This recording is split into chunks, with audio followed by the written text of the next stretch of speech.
না, এক্সচেঞ্জটা হওয়া প্রয়োজন তানভীর ভাই। এক্সচেঞ্জটা কেন হবে না বলুন?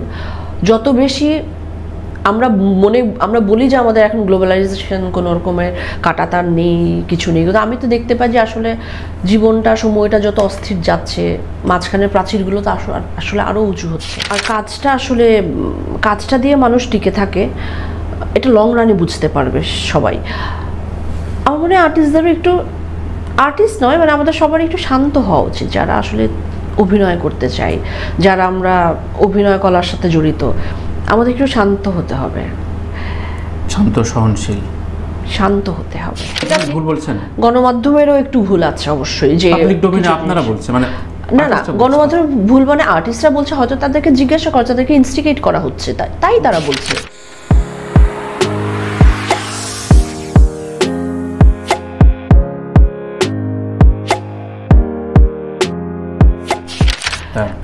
ধরেন স্ট্রাগলের প্রসঙ্গ যেহেতু আসছে, স্ট্রাগলের কথা গত 1-2 বছর ধরে একটা অন্য স্ট্রাগল আমরা গণমাধ্যমে পাচ্ছি। কেউ ওজন কমানোটা বিশাল একটা স্ট্রাগলের বিষয় মনে করছে, এবং সেটা গণমাধ্যমে খুব ফলো করে প্রচার হচ্ছে। এটার একটা বড় ধরনের সাকসেস জার্নি আছে, এবং সেটা নিয়ে দীপা খন্দকার, তানিয়া আহমেদ থেকে শুরু করে অনেকে আবার আমার সাথে এসে বলে গেলেন যে এটা খুবই একটা ভুল চর্চা হচ্ছে, একটা মানুষ ওজন কমাচ্ছে, তাহলে আগেরটাও বুলিং ছিল, এখনও বুলিং হচ্ছে। আপনার কাছে কি মনে হয়? দেখুন, এখন এমন একটা সময়, এখন আর বডি শেমিং নিয়ে তুমি দেখতে কালো ভালো মন্দ, দেখতে ভালো কালো ভালো, এগুলো একেবারে আপেক্ষিক। এখন এটা আপেক্ষিক, এখন আর এটা ম্যাটার করে না। এখন এটা আধুনিক না, এটা ম্যাটার করে না, এটা একদম ম্যাটার করে না। আর যারা করছেন আসলে আমাদের অফুরন্ত সময়, আমরা তাই এগুলো সারাক্ষণ আমরাও দেখি। তবে এটা ভুল বলছেন, গণমাধ্যমেরও একটু ভুল আছে অবশ্যই, যে আপনারা বলছেন মানে না, গণমাধ্যমের ভুল মানে আর্টিস্টরা বলছে, হয়তো তাদেরকে জিজ্ঞাসা করা, তাদেরকে ইনস্টিগেট করা হচ্ছে, তাই তারা বলছে। আর্টিস্টদেরকে ইনস্টিগেট করা হয় শুধুমাত্র অনেক সময়।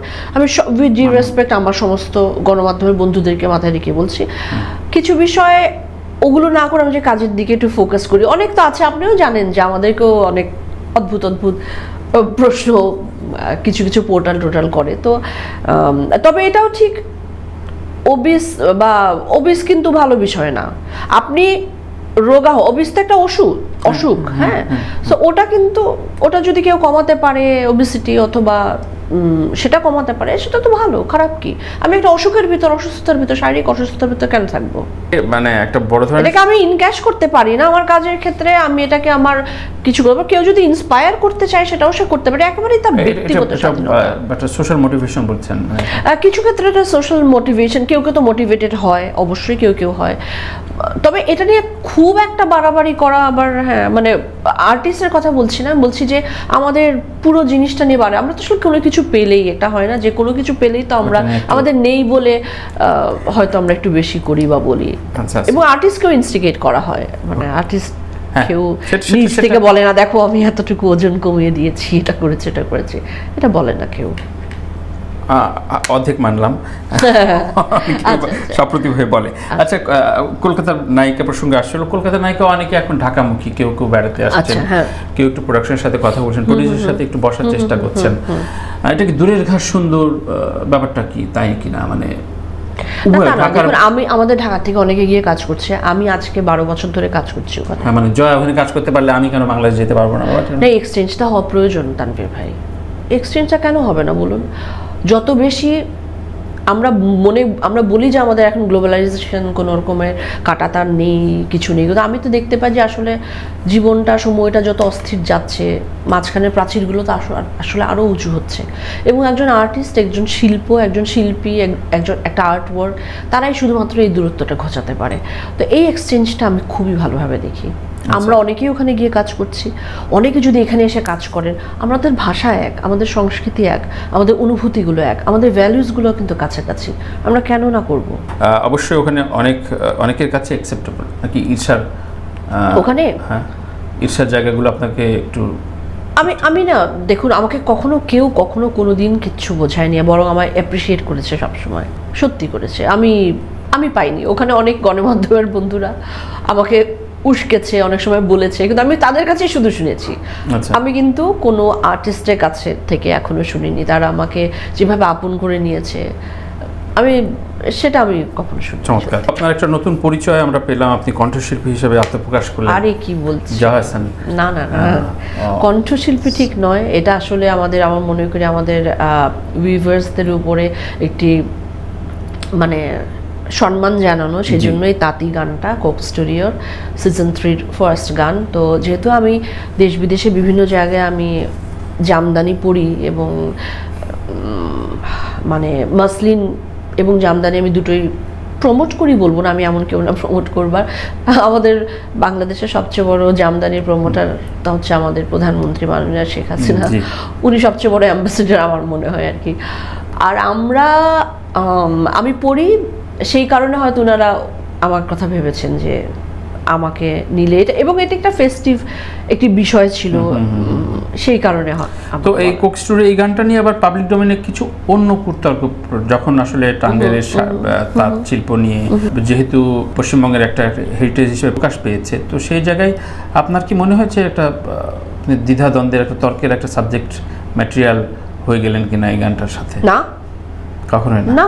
জামদানি আমাদের, আবার বলেন, জামদানি আমাদের, এবং এটা ভারতীয় বন্ধুরাও বলে জামদানি আমাদের, তারা ঢাকাই জামদানি হিসেবে বলে, ঢাকাই বলে, কিন্তু জামদানি আমাদের। ওনারা ইন্সপায়ার হয়ে অবশ্যই বানান জামদানি, তারাও খুব সুন্দর বানান, সেটা জামদানি নয়, তারা ঢাকাই বলেন, কিন্তু জামদানিটা তো আমাদের হেরিটেজ, বাংলাদেশের অবশ্যই এটা ওনারাও বলেন, মাসলিন জামদানি যেটাই বলুন আপনারা। যা আপনি এয়ারপোর্টে যখন ইন করেন তখন অদ্ভুত অদ্ভুত জিনিস নিয়ে আপনাকে মানে ক্যামেরা বন্দি করা হয়, কখনো গাছের চারা, পেয়ারার চারা, এগুলো আলোচনা। আমি শপকহলিক না, হ্যাঁ আমি খুব শপিং করতে ভালোবাসি, মানে শপিং আমার খুব স্ট্রেস লাগে, শপিং করতে গেলেই দেখবেন আমি ফেইন্ট হয়ে গেছি, অনেকবার এমন হয়েছে। কলকাতা থেকে গাছ কতগুলো নিয়ে আসেন?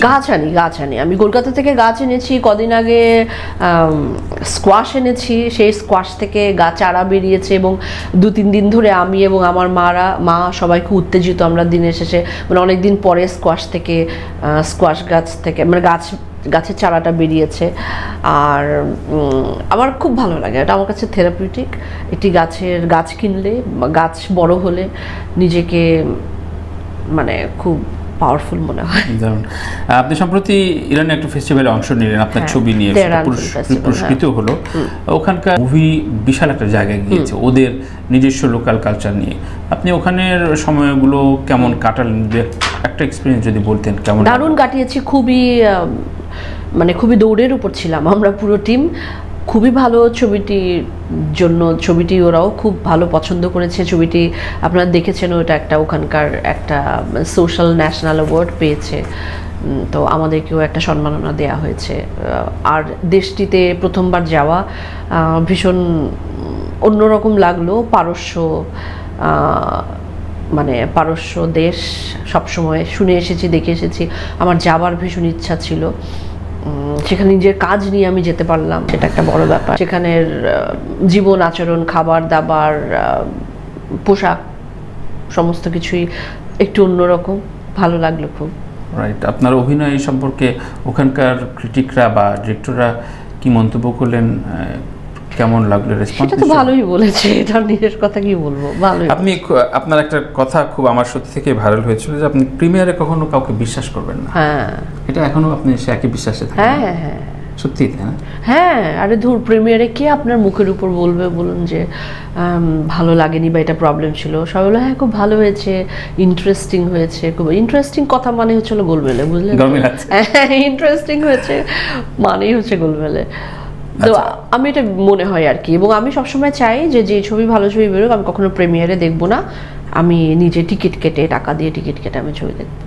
আপনার কাছে তরুণ পরিচালকরা কতটুকু অ্যাকসেপ্টেন্স পায়? এবং অনেকে বলে যে আপনার সাথে কথা বলতে একটু ভয় হয়। কেন? আপনি একটু অন্য ঘরানার ছবি কাজ করেন বা অনেক জানেন বলে আপনি তাদেরকে, আমার কাজ, আমি মাথা ভারী অভিনয় করি বা চরিত্রগুলো করি বলে আমি মানুষটা এরকম তা তো নয়। আমি তো অনেক আড্ডাবাজ, এবং আমার নতুনদের সঙ্গে কাজ করতে সবচেয়ে বেশি ভালো লাগে, কারণ তাদের উৎসাহ বেশি, তারা বেশি চ্যালেঞ্জ নিতে পারে, তারা অনেক সাহসী। কিন্তু সমস্ত কলকাতার নতুন পুরনো মিলিয়ে আপনি কাজ করেন, বাংলাদেশে এক নতুন ছেলে পেলে আপনার কাছে যাওয়ার সাহস পেল না? না, আসে তো, আসে, করি বা হ্যাঁ, সব ক্যান্সেল? না, কোনো ক্যান্সেল না। আমি আমি কথা বলি। বাংলাদেশ থেকে এসছো? আচ্ছা, ঢাকার ছেলে। আচ্ছা, না না না, ভুল কথা। ঢাকার ছেলেদেরকে আমি প্রেফারেন্স দিই সবচেয়ে প্রথমে। বাংলাদেশে অতটা না, ওটা আমার কাছে আসে না। ওরা আসে না, ওরা মনে করে অ্যাপ্রোচ করতে, এটা ওদের প্রবলেম। আমি তো বারবার মানে পাবলিক ডোমেইনেও আমি বলেছি যে আমি নতুনদের সঙ্গে বেশি কাজ করতে চাই, কিন্তু আমাকে একটু কনভিন্স করতে হবে যে আমি কাজটা এইভাবে করতে চাই। দেখুন, আমি অনেক কাজ করেছিও মাঝখানে, কিন্তু যে স্বপ্নটা নিয়ে আসে পরবর্তীতে ছবিটা যদি ওই জায়গাটায় না পৌঁছয় তখন কষ্ট হয় আর কি। আচ্ছা আচ্ছা, অনেকে এখন বলে যে আলাদা ম্যানেজমেন্টের জন্য নিজস্ব ম্যানেজার বা আপনাকে কন্ট্যাক্ট করার জন্য আপনি অনেকগুলো কোম্পানিতে এন্ডোর্স করেন, তো সেই বিষয়গুলো আপনি কিভাবে ডিল করেন? বলেন যে আর্টিস্ট নিজে ডিল করলে আসলে একটা লেজিগোবলি হয়ে যায়, আপনি বিশ্বাস করেন? না, মানে একটা এজেন্ট অথবা একটা টিম থাকলে তো সেটা অবশ্যই ভালো, যেটা সবসময় হয়ে থাকে বাইরের দেশগুলোতে আমরা দেখব। পাশে আমার যেমন ভারতের একটি টিম রয়েছে, বাংলাদেশেও অনেকে রয়েছে আমি জানি, এখন খুব প্রফেশনালি করছে এবং এটা হওয়া উচিত। এতে আমরা আমাদের কাজটা নিয়ে ভাববো, মানে কয়েকজনকে যদি আমরা কাজগুলো ভাগ করে দিই, আমার প্রথমবার স্ক্রিপ্টটা বা গল্পটা শুনিয়ে আমার পর্যন্ত আসলো, পুরো স্ক্রিপ্টে না পড়লে মোটামুটি ধরুন আমার টেস্টেরই একজন তো থাকবে আমার টিমে, তার সাথে একটু কথা বলবো, মিটিংটা সেট করা। তবে এটা ঠিক, আমি সবসময় চাই যে ডিরেক্টরের সঙ্গে একেবারে 1-to-1 আমি বসি। হ্যাঁ হ্যাঁ, অবশ্যই। আমি ডিরেক্টরের চোখের স্পার্কটা দেখতে চাই। যেটা বললেন পাবলিক ডোমেইনের কথা বলছিলেন, এবং এখন যেটা হয় যে পাবলিকলি বা ফেসবুক বা ইউটিউবে যারা উদ্ভট কাজ করে তাদের নিয়ে সারা বছর একটা মাতম তৈরি হয়, সেটা ডিগবাজি হোক বা সেটা ভুলভাল গান গাওয়া হোক। তো এইগুলো আসলে গণমাধ্যমের দায় বলছেন নাকি যে করছে তার রুচিহীনতা, কোনটা বলছেন আপনি? এটা আসলে নানান কিছু থাকবে, যেটা না থাকার ঝরে যাবে। এই যে কদিন আগে কি একজন সবকিছু ফ্রন্টলাইনে আসে, যেন হ্যাঁ ফ্রন্টলাইনে আসে, মানে যেটা একটু দুঃখজনক হয় যে বাইরের দেশে অনেক সময়। আমি আপনাকে রেফারেন্স দিয়ে বলি, যেহেতু আমাকে বলেছে জায়েদ বলেছে যে আমি এই কাজটার পরে আমি প্রায় 1.5 কোটি টাকার কাজ, বিভিন্ন রকম উদ্বোধন, টিভিসি সহ কাজ পেয়েছে। কে পেয়েছে? জায়েদ খান। আচ্ছা আচ্ছা আচ্ছা। একটা ছেলে যদি এই ধরনের উদ্ভট কাজ করে পেয়ে যায়, আমি উদ্ভটই বলছি, ওকে যেহেতু আমার খুব ক্লোজ, তো তখন আসলে একটা বাইরে থেকে কি শিখবে? আচ্ছা ঠিক আছে, আমি একটু মঞ্চে সময় না দিয়ে একটু দেখি, একটু দেখুন, এটা আসলে যার যার রুচি, সে কোন এনভায়রনমেন্ট থেকে এসছেন, সে কি করতে কমফোর্টেবল, এবং সে কি শুধুমাত্র জনপ্রিয়তার জন্য করছেন, বা এই যে একটা হিসেব করেছেন উনি, শেষ কি টাকার জন্য করছেন, নাকি আমি আমার প্রোফাইলে কিছু রেখে যাবো। আমি সবসময় মনে করি আমার প্রোফাইলে কি আছে, আমি টাকার জন্য আমিও অনেক কাজ করি, আমিও অনেক অভিনয় করি, কিন্তু আসলে আমি দিন শেষে আমার প্রোফাইলে কি অ্যাড করে সেটা দিয়ে, মানে আমাদের এই হিসেবটা করতে আমরা অনেক সময় ভুল করি। আমি আমার নতুনদেরকেও বলি, অনেকে বলে যে তুমি অনেক দিন ধরে কি করে কাজ করছো, বা কিছু কাজ একটা সময় তো আসলে লার্নিং পিরিয়ড থাকে মানুষের, তারপরে গিয়ে একটু নিজেকে তৈরি করতে হয়, এবং অনেক দিন ধরে কাজ মানে কনসিস্টেন্সির সঙ্গে কাজ করে গেলে সেই টাকার অঙ্কটা ওই 1.5 কোটি টাকা বা কিছু হয়তো আপনি একটু লম্বা সময় নিয়ে পেলেন, কিন্তু আপনার সাথে কাজগুলো অ্যাড অন হলো। আমি সেটাতে বিশ্বাস। যা আপনি খুব সংযতভাবে আপনার ফেসবুক প্রোফাইল বা আপনার অ্যাডমিন পরিচালনা করে, কিন্তু অনেকেই পাবলিক ডোমেইনে একদম ঝগড়া থেকে শুরু করে পার্সোনাল ম্যাটার শেয়ার করে। সেটা আপনি বেডরুমে কার সাথে ঝগড়া করলেন বা ড্রয়িং রুমে কাকে চট থাপ্পড় দিলেন, সেটা বিস্তারিত বলে, এবং গণমাধ্যম সেটাকে লুফে নেয়। তখন আবার গণমাধ্যমে দোষ হয়ে যায়, গণমাধ্যম বলে কি করছে। এটা আসলে কার দায়? এটি হচ্ছে ইম্যাচিউরিটি। কাদের? গণমাধ্যমের না আর্টিস্টদের? অবশ্যই গণমাধ্যমের নয়, অবশ্যই নয়, আমাদের আর্টিস্টদের। বা আমারও ধরুন, আমিও তো ঝগড়া করি, আমিও তো ঘরের ভিতর চিৎকার করি বা কিছু। আমরা তো জানি না আপনার গ্লোরিফাই বা আপনার কাজের, হ্যাঁ মানে আর কাজটা দিয়ে মানুষ টিকে থাকে, এটা লং রানে বুঝতে পারবে সবাই। আমার মনে হয় আর্টিস্টদেরও একটু, আর্টিস্ট নয় মানে আমাদের সবারই একটু শান্ত হওয়া উচিত, যারা আসলে অভিনয় করতে চাই, যারা আমরা অভিনয় কলার সাথে জড়িত, আমাদের একটু শান্ত হতে হবে, শান্ত সহনশীল, শান্ত হতে হবে। অনেক কিছু বললেন। দেখছেন তানভি তারেক শো, আমরা কথা বলছি আমাদের লেডি সুপারস্টার জয়া আহসানের সাথে। দারুণ কিছু থটস তিনি শেয়ার করলেন।